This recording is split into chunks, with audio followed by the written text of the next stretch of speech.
Good morning. Most regions saw tropical nights as overnight lows were above 25 degrees Celsius, and the hot weather is here to stay.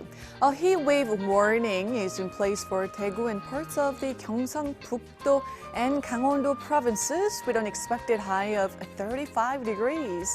And of course, searing hot days are leading to uncomfortable, sweaty afternoons and sleepless nights. So most people get sensitive and uncomfortable during the peak heat of the day. Try to stay in the shade or in air-conditioned places.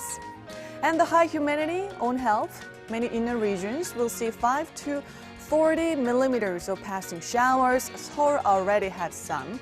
And that's not going to give us any relief from the heat, as daily highs will be ranging from 30 to 35 degrees Celsius this afternoon.